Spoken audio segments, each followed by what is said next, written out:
Manuel TV.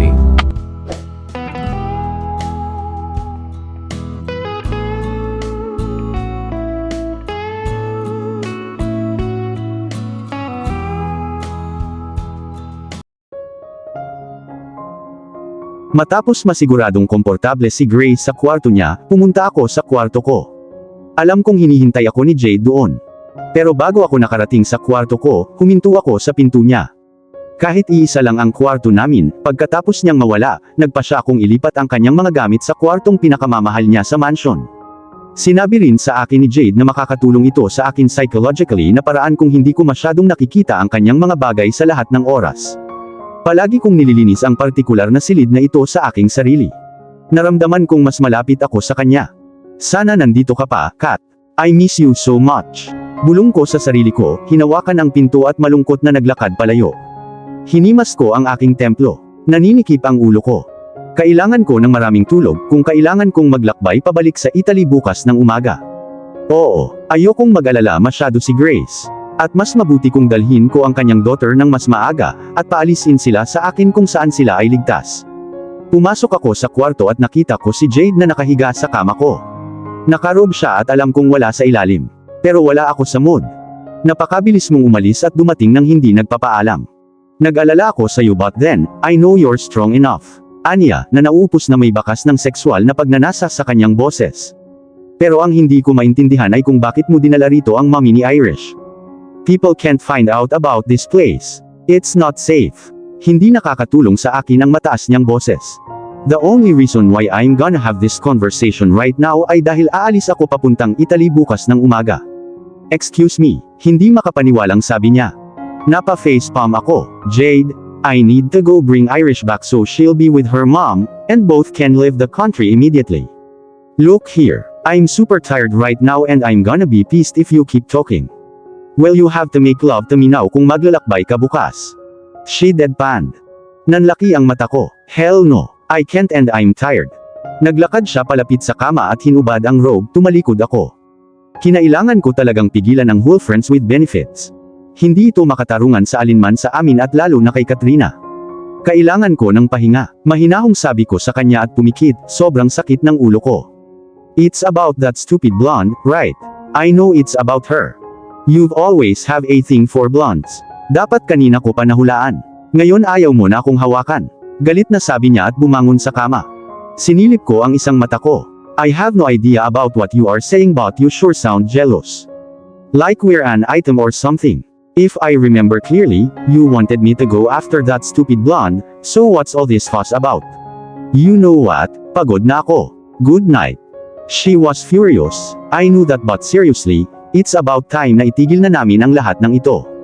Ang pagtulog sa kanya para malinisan ang aking isipan ay parang mali. Parang ginagamit ko siya.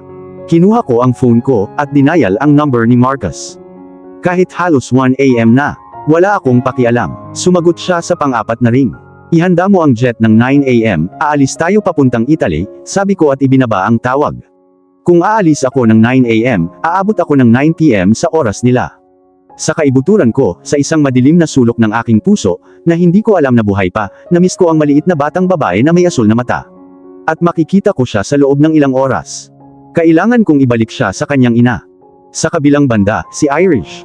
Isang araw lang siyang nawala at hindi ako makapaniwalang namiss ko siya ng sobra.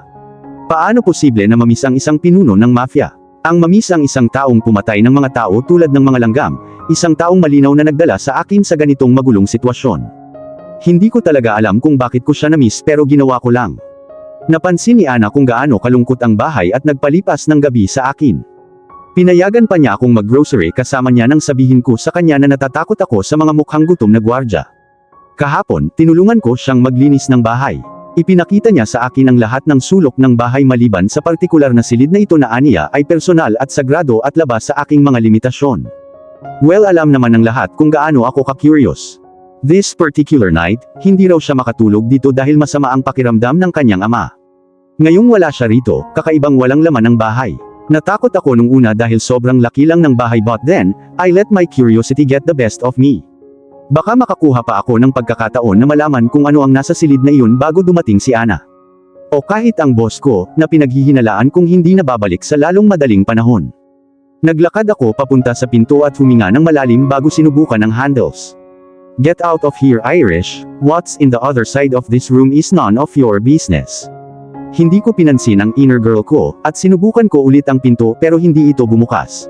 Tatalikod na sana ako at babalik sa kwarto ko, napansin kong may nakasabit na susi sa isa sa mga bulaklak sa vase sa tabi ng pinto. Kinuha ko ito at sinubukan sa pinto at nakakapagtakang bumukas ito. Pumasok ako at hinanap ang switch. Nang mahanap ko ito at naon, napabuntong hininga ko. Napakaganda ng kwarto at parang kwarto ng isang prinsesa. Puno ito ng mga painting ng isang blonde. She was drop-dead gorgeous. May isa pang pinto sa kwartong iyon at nang maglakad ako papunta doon at buksan ito, huminto ang paghinga ko. Isa itong painting room. Puno ito ng mga balde ng pintura. Napagtanto ko na kung sino man ang may-ari ng kwartong ito ang gumuhit at nagpinta dito, pagkatapos ay isinabit ang mga larawan sa mismong kwarto.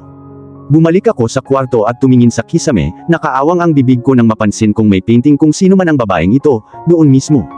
Sa bubong. Sino ang artist na gumawa nito?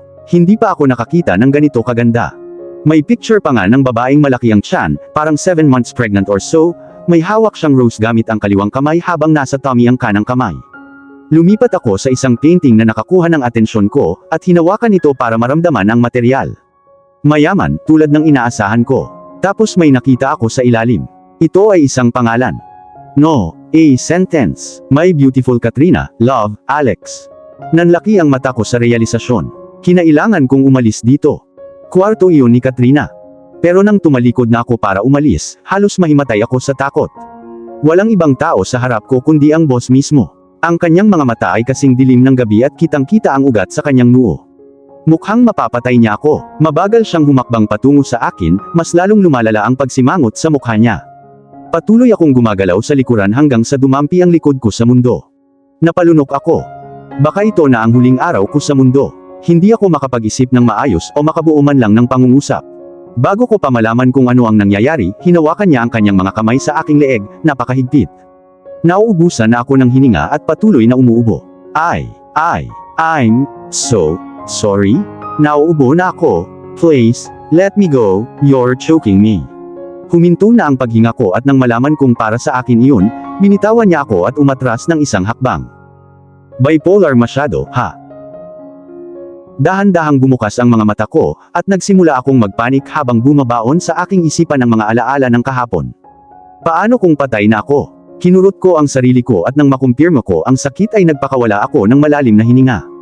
Buti na lang buhay pa ako. Sinubukan kong bumangon pero sobrang sakit ng leeg ko. Dahan-dahan akong umupo at napagtantong nasa kwarto ako. Naalala ko kung paano ako nakarating dito. Nang bitawan ni Mr. Black ang aking leeg kahapon, patuloy akong umuubo, sinusubukang huminga ng normal. How the hell did you get in here? Tanong niya sa mapanganib na mababang tono. You little bitch, sneaking around my house kapag wala ako. Bakit ka pumasok dito? Natuwa ako na wala akong boss na sumigaw. Galit na galit siya, akala ko bubunutin niya yung pocket knife na nakita kong kasama niya sa eroplano. I'm sorry Mr. Blah. Don't you even dare to call me that, snitch. Galit na sabi niya. Isang araw lang akong nawala at naghahanap ka ng mga lugar. Where the hell is Anna? Bahagya akong naubo habang patuloy na umaagos ang mga luha sa aking pisngi. Nakaramdam ako ng sobrang hiya. I'm so sorry. Gusto ko lang malaman kung anong meron dito. Hindi alam ni Anna ang tungkol dito. Pinasadahan niya ng mga daliri ang buhok niya at kahit na maganda ang dating nito, nakakatakot na ngayon. Umalis ka na rito bago pa man ako mawala at gumawa ng bagay na baka pagsisihan ko balang araw. Ngayon na. Hindi na ako nag-aksaya ng oras sa pagtakbo palabas ng kwarto at sa isip. Buong gabi akong umiyak, hawak-hawak ko ang leeg ko na sobrang sakit at miss na miss ko na si Mommy. Dahan-dahan akong bumangon sa kama at naglakad patungo sa salamin, pinagmasdan ang aking leeg. Pulang-pula pa ito at may mga linya ng kanyang mga daliri. Maya-maya lang ay nakarinig ako ng mga mahinang boses sa labas. Parang si Anna at galit na galit siya. Nagsasalita siya sa wikang Italyano at nang magsalita ang kausap, nataranta ako. Boss ko iyon. Lumapit ako sa pinto at nagsimulang mag-eavesdrop sa usapan na hindi ko naman maintindihan. Cosa diavolo ti ha preso? What the hell got into you? Narinig kong tanong ni Anna. Galit na galit siya. Sana maintindihan ko lang ang sinasabi nila. Nararamdaman ko na pinag-uusapan nila ako dahil nasa tapat ng pintuan ko ang mga boses. Avresti patutu usiderla, losay. Pwede mo siyang patayin, alam mo ba? Narinig ko siyang huminga ng malalim. Alam kong sinusubukan niyang pigilan ang galit niya. Io solo, le solo, sai, mi ha fatto arrabbiare davvero. Ako lang, siya lang, alam mo, nagalit talaga ako. Napabuntong hininga si Ana. E con si. And so what? She paused a little and I could hear the sounds of her feet moving up and down. Devi andare avanti. Lasciate il tuo cuore guarisca. You need to move on. Let your heart heal. Automatikong naging malambot at malungkot ang boses niya. Non è cos facile. It's not that easy. Narinig kong malungkot na sabi ni Mr. Black. God, sana maintindihan ko ang sinasabi nila. Bahagyang pumihit ang doorknob at tumakbo ako pabalik sa aking kama, hindi pinansin ang sakit sa aking leeg. Quindi rendilo facile prima di perder un'altra ragazza. Then make it easy, before you lose another girl. Narinig kong sabi ni Ana bago pumasok at isinara ang pinto. Nagkunwari akong tulog, narinig ko ang mga yabag niya na papalapit sa kama, saka siya umupo doon. Naramdaman ko ang mga daliri niya sa leeg ko. Isang gabi lang nawala ako at kailangang mangyari ito. Malungkot na tanong niya sa sarili. Nagkunwari akong inaantok pa at iminulat ko ang aking mga mata, pekeng humikab. Ana, tahimik kong tanong. Bakit ka pumasok doon? Binalaan kita na huwag kang pumasok doon, hindi ba? He could have killed you, for crying out loud. Galit na sabi ni Ana. That was a fact. Isang luha ang lumabas sa aking mga mata. I'm so sorry, Ana. I truly am, sincere kong sabi sa kanya. Ang tanga ko noon. Gusto kong makita kung ano ang nasa silid na iyon. Please forgive me. You should ask for Alexander forgiveness, not mine. I've known him for so many years and never have I tried to get into that room because I know it's his little sanctuary and just in one night, you go in, snooping about. Ang swerte mo at buhay ka pa at walang nakapasok sa kwartong iyon. Hindi ko na napigilan ang sarili kong umiyak. How would I even apologize to him? Alam kong galit siya sa akin. I doubt if I can stand in the same room with him right now. Bumuntong hininga ulit si Ana at niyakap ako. I'm sorry about last night. I know it was a traumatic experience for you. But right now, it's up to find a way to apologize. Galit talaga siya ngayon, so figure out something as soon as possible, before nagsisisi ka sa ginawa mo kagabi. Sabi niya at sinimulang suriin ang leeg ko. Masakit ba? Tumango ako at napangiwi sa sakit. I'm sorry kung ginawa niya iyon sa'yo. Kukuha ako ng herbal tea para sa sakit. Sabi niya at lumabas ng kwarto ko. Napa-facepalm ako at nagsimulang humagulgol. Saka ko naalala yung gabing natulog ako sa kwarto niya. Sabi niya nakakaadik ang pagkain ko. Baka pwede ko siyang ipagluto. Nagmadali akong pumunta sa banyo at naglinis ng sarili saka nagmamadaling bumaba ng hagdan at pumunta sa kusina. Kakasimula pa lang ni Ana sa pagluluto. Magluluto na sana ako at kumuha ng tsaa. Wala Ana, ako na ang magluluto ngayon. Nagulat siya tapos biglang umiling. I don't think that's a good idea right now. Tsaka sinabi mo sa akin na hindi ka magaling magluto, remember? No Ana, you have to trust me on this one. Gumawa ka na lang ng iba at ipagluluto ko siya ngayon. Please, I'm begging you Ana, just this once. Bumuntong hininga si Ana at sumuko. Naglakad siya patungo sa pinto. Sana hindi ko ito pagsisihan sa huli. Trust me you won't, sabi ko at naglakad na siya palayo. Ito lang ang pagkakataon ko, hindi ko kayang pasabugan. Spaghetti bolognese ang paborito niya at iyon lang ang lulutuin ko. Makalipas ang isang oras, natapos na ako at sa pagkakataong ito, sinigurado kong mineral water ang gagamitin. Inihain ko ang pagkain sa homely dining room. Ang isang ito ay hindi kasing laki ng nasa mansyon. Ang isang ito ay may 6 na upuan lamang. Sinigurado kong maglagay din ng bote ng paborito niyang red wine. Alam ko na ang mga bagay na gusto niya. I made sure the room had a romantic ambience then I begged Ana to go tell him ready na ang lunch niya since hindi siya nag-almusal. She insisted na ako dapat ang tatawag sa kanya since pinagluto ko siya. Habang nanginginig ang mga paa, naglakad ako papunta sa field kung nasaan siya.